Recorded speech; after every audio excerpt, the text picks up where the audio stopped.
He struck you when you saw him play straight away. There's something special with this guy.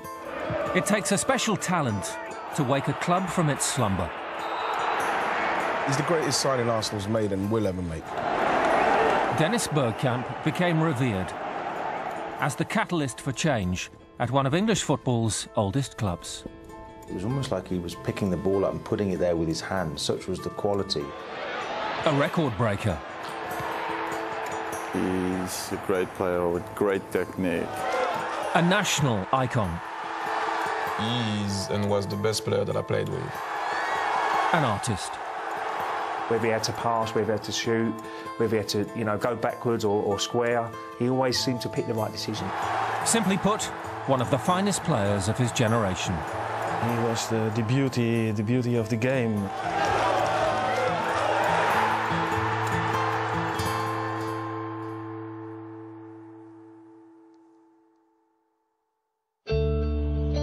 For generations, the legendary Ajax Academy has produced a wealth of world-class players. And the mid-80s saw the emergence of yet another. I see him now at Ajax, on the bench. And he's always quiet, very quiet. And he was like that back then. I don't think he alters. Dennis is a very quiet and timid guy. By 2011, as assistant manager to former teammate Frank de Boer, Dennis Bergkamp had transferred his brilliance from the pitch to the training ground.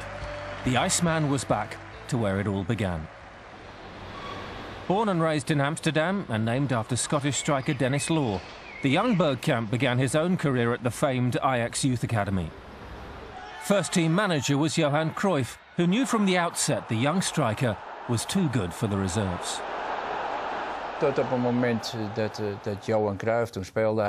was a time when Bergkamp played for the second team, and at half-time during a game, Cruyff came in and said, Bergkamp needs to come off. And Bergkamp then went on to the first team the next day. And from then, he took so many steps, it's unbelievable. And he became one of the best players in the world. I remember he was top youth team, but one team below. But Cruyff said, I want him to play against Malmö, European game. And he came straight off school, from school, towards the European game as a right winger. He was only 17 then. We could see he was a good player. Bergkamp made his first team debut in 1986 and embodied the Ajax way, principles shaped by Cruyff and his all-conquering teammates in the 70s. First of all, creativity means that you need the ball. And the more you have the ball, the more possibilities you have to be creative. So our obsession always was get the ball as quick as possible. And if you lose it, get it back as quick as possible. So you got certain way to do so. And that's what we always try to achieve. Bergkamp enjoyed instant success, scoring regularly and becoming an established first-team player. In 1987, he appeared as a substitute as Ajax won the European Cup Winners' Cup, defeating Lokomotiv Leipzig 1-0 in Athens. 3 years later, Ajax won their first league title for 5 years. The following 2 seasons saw Bergkamp claim Holland's top scorer and Player of the Year awards. In 1992, his 6 goals helped Ajax win the UEFA Cup, as they defeated Torino in the final on the away goals rule. He had one main advantage on the football pitch, which whilst watching, we didn't always see. He was our top scorer, but his special trait was his footballing brain. He scored great goals, and he made it look so easy. He scored goals from all angles, and that took him a long way. By now, Bergkamp was also an established international. His debut came in 1990, but Euro 92 saw him truly arrive. He was a real professional. He loved the game. And that's it. And he loved the ball. And that's what he showed all the time.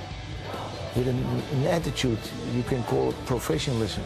Dennis in '92, he was little, a young boy, but you could tell he could play football.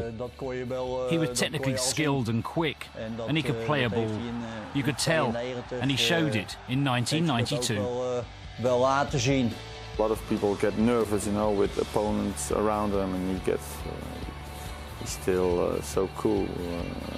Yeah, I think he's a great player with great technique and also good speed, and a fantastic player to play with. So I played a lot of years with him.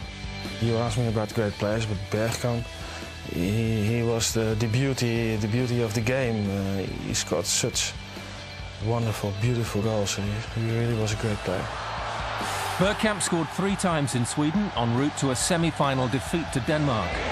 A further top-scoring season for Ajax brought yet another Player of the Year award.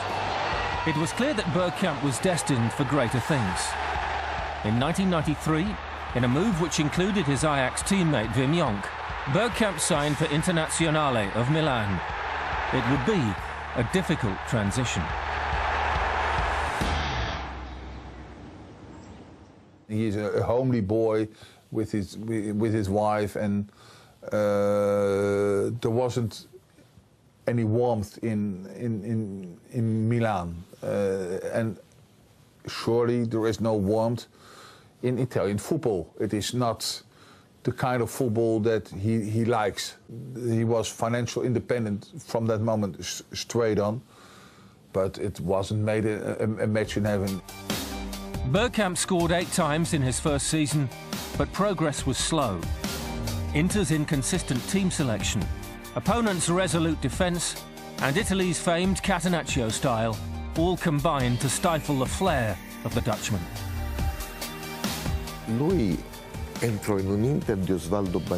He came into an Inter Milan side managed by Osvaldo Bagnoli. And Bagnoli had done a great job at Verona the previous year. He had great tactical awareness, and that was something he worked on a lot. And the way that Inter side played, they didn't play with 2 strikers. They needed to have a very strong midfield, not least to protect a defence that was not very solid. And so it was an Inter side that suffered a lot in the league, but did well in the Cup. Despite the problems, the Dutch international won his 3rd European medal, as Inter enjoyed UEFA Cup success. Bergkamp top-scored in the competition with 8 goals, as Inter defeated FC Salzburg in the 1994 final. But Inter's domestic form was poor. They finished the season in 13th, just 1 point clear of relegation. In the Cup, he was a great player and one who scored goals. But it has to be said that Inter did not meet very strong sides. Even if at that time, the UEFA Cup was very different from today's Europa League. At that time, the Cups were very competitive because there were less teams taking part. But Inter's road to the final was fairly relaxed. They didn't meet any great sides, but Bergkamp still did very well. Meanwhile, the Dutch national team qualified for the 1994 World Cup. Bergkamp scored 6 goals, including a sublime effort against England at Wembley. His problems in Italy were on hold, as he scored 3 times at USA 94 as the Netherlands reached the last 8, where they succumbed 3-2 to Brazil in one of the games of the tournament. Back in Milan, injury and fatigue, combined with apathy from supporters and a mutual disenchantment with the press. And when Massimo Moratti took charge and promised to invest heavily in the club, Bergkamp's Italian career was over. But the best was yet to come.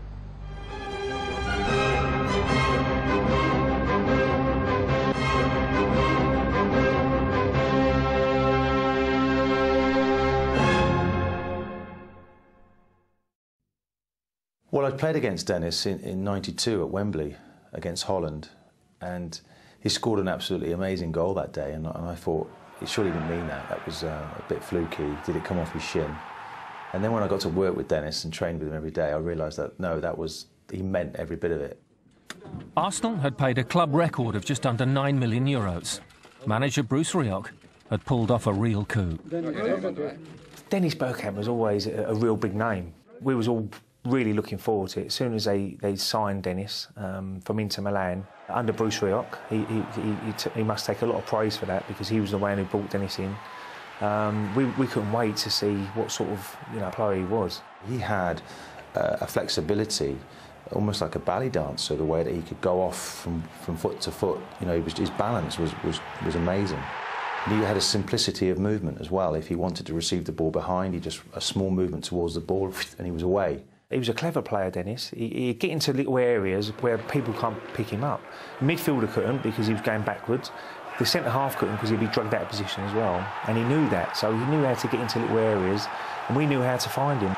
It was very easy to find him, and he would come and speak to you as an individual and say, look, this is the first move isn't for you, it's for the defender. So it was very easy to form a relationship with him. Bergkamp initially struggled in England. He failed to score in his first 7 matches, but the run wouldn't last. His talent and desire were simply too strong. At 27, 28, training on him, and he bad ball to keep his balls at level, so anyway, just he can tick over. He knew just see little chin the box, things like that. It was a technique which benefited one teammate more than any other. Ian Rice would become Arsenal's record goalscorer, thanks in no small part to the brilliance of Bergkamp. Everything about him is preparing for the next game.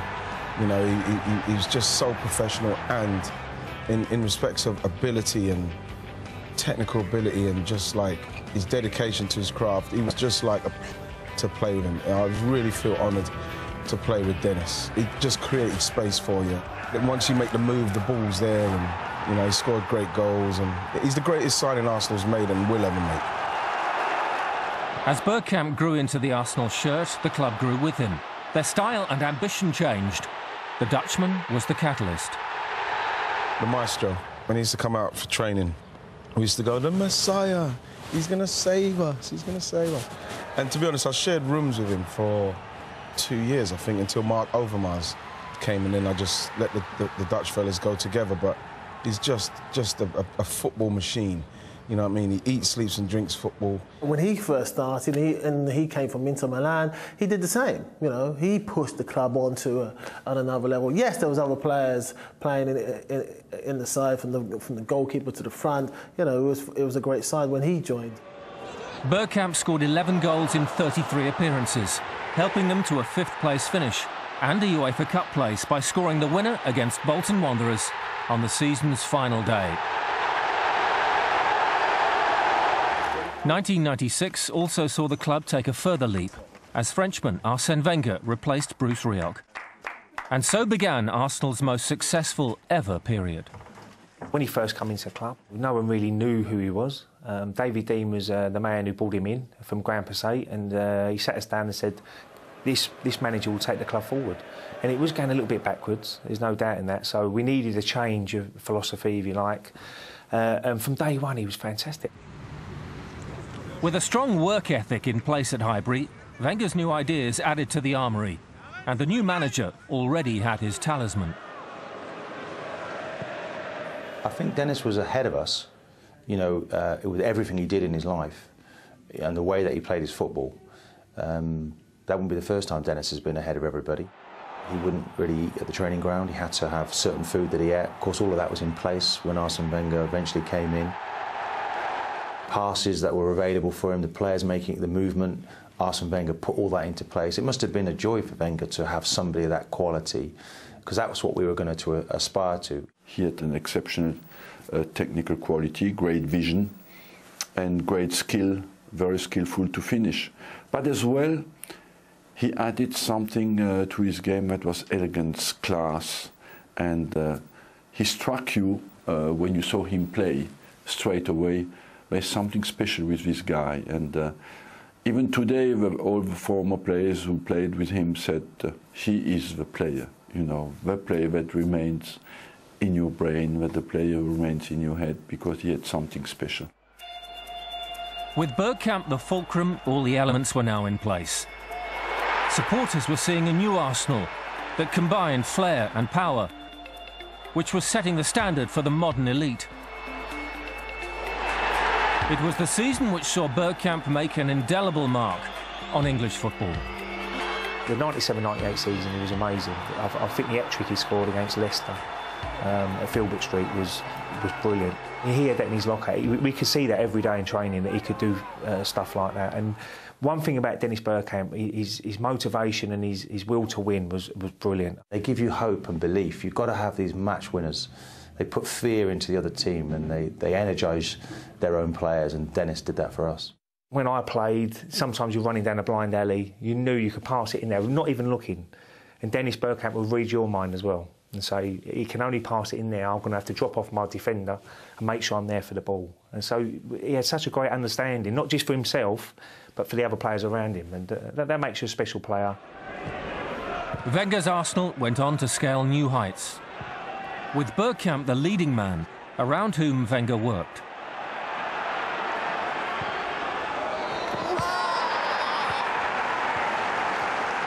Arsene Wenger knew he had a top quality player in Dennis Bergkamp. All he had to do was build it around him, if you like, you know. So he bought Patrick Vieira, who was a brilliant midfielder. Petit was in that season, 97-98. Then he brought Overmars. He had electric pace on the left-hand side. Scored 19 goals that year, that first season, 97-98. So he was very important for the team. And I played on the right-hand side, which I was more of a worker. I mean, I was one who tried to win the ball back with Patrick Vieira in that midfield. It seemed to work, and that was down to Arsene Wenger. Bergkamp ended the season as the club's top scorer with 22 goals, as Arsenal won their first league title in 7 years. They also captured the FA Cup in 1998. And although injury meant Bergkamp missed the season's climax, his contribution could not be doubted. He was the competition's standout performer. As a youngster, he dreamed of playing in the final at Wembley. But missing out was tempered by his fellow professionals voting him Players' Player of the Year. The World Cup in France was up next, and once again Holland flattered to deceive, losing a semi-final on penalties to Brazil. But one moment in Marseille lives long in the memory. Bergkamp's last-minute quarter-final winning goal against Argentina.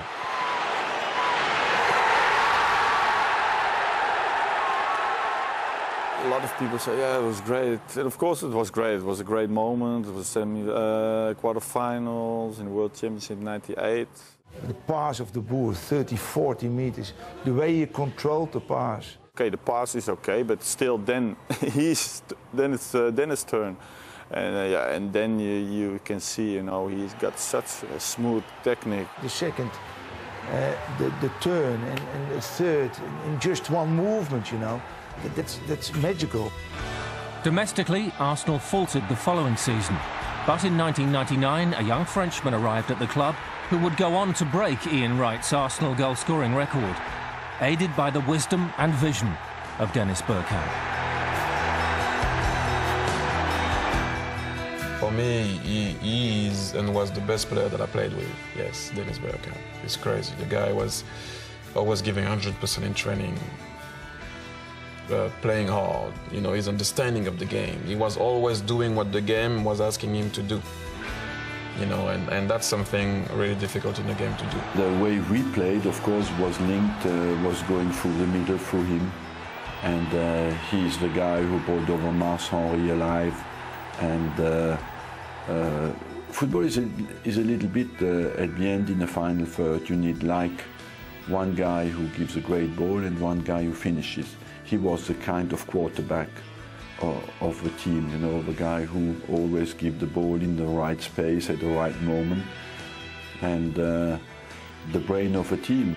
It was all on the floor, you know, under Arsene Wenger, always build up from the back, through the midfield, and Dennis would always be the one just behind. You know, you asked Thierry Henry, you know, the goals he scored, I think he got 236 goals. A lot of that was to do with Dennis Bergkamp, because he knew that when he got it, that he would make a run and Dennis would find him. Watching Thierry and watching Dennis training and games, it's definitely the kind of consistency and You know, the attention to detail. Also, you're at the top and you're still training as if you're kind of, you're working your way up. And that's what it's all about. And we all had that. We all were at the top of our game. And those two guys had that in abundance. They were definitely sticklers and always trained and competitors as well. You've got to have that inner kind of strength and that drive to keep on going. And even if you're at the top, still going. And that's the difference. Those guys had that. I always did respect him working hard every day in training, even when he wasn't playing, even when he knew he wasn't going to play on a Saturday. Still, he was working hard and trying to give 100% in training, and that I'd admire a lot. Wenger transformed Thierry Henry from winger to striker, and his partnership with Bergkamp epitomised all things Arsenal. Henry's pace and finishing, coupled with Bergkamp's sharpness of mind, made the Gunners formidable. Dennis Bergkamp was a very clever player, getting into little gaps, and he'd always know what's around him, and as I said before, always make the right decision. With Henry and Bergkamp in tandem, Highbury had become the place to watch football. It was a stadium the Dutchman would call his natural home. Dennis just fitted in and he just got it straight away, understood the importance. And when you win trophies at a stadium, there's a great affinity to the place that you feel as one. And Dennis would have lived through that and would thoroughly have enjoyed that and drawn off it and just couldn't wait for the home games, because invariably a home game meant a victory, it meant 3 points and a nice journey home. I think when he played in Italy, it was the stands were a long way from the pitch, and the atmosphere may be a little bit different. But straight away, Dennis loved it. He loved them, especially the night games at Highbury was very special. I mean, it was always a packed house, and the atmosphere was fantastic. In 2002, Arsenal won their third League and Cup double, defeating Chelsea 2-0 in the FA Cup final.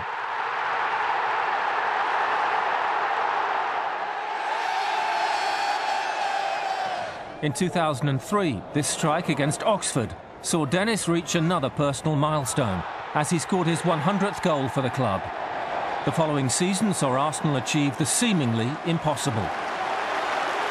Their team of 2003-2004 will forever be known as the Invincibles. It was the first time an English side had completed a Premier League season without losing a single match. Arsene and Arsenal had made history. The elegant Bergkamp had already supplied the Arsenal faithful with countless memories. But it couldn't last forever. He retired in 2006 as the Arsenal fans paid tribute by celebrating Bergkamp Day. The crowd wore the orange of Holland, and against West Bromwich Albion, Bergkamp scored the late winner. It was the perfect farewell. When you were a player, you want to make history. You want to remain, of course, in the history of the club, and as well, I think for the club to be grateful to these players is something that they deserve. The next generation can only try and learn from a player of such talent. But producing another Dennis Bergkamp will not be easy. After the games, you would sit and you would chat and analyse the game. He was a great student of football. I did learn a lot with him, especially, Dennis Bergkamp was making the guys around him playing better. And that's always something that you got to appreciate. He was a joy to play with and a real good character as well for the dressing room, because he liked his fun as well. Off the field we had lots of fun, and he was a real top man. Just look at the respect he got from his partners. Even today they speak about him, and on top of that he had respect for tradition, a touch of class that the club wants to be linked with, and the way to do things differently. So it was a perfect marriage between Dennis and the Arsenal Football Club.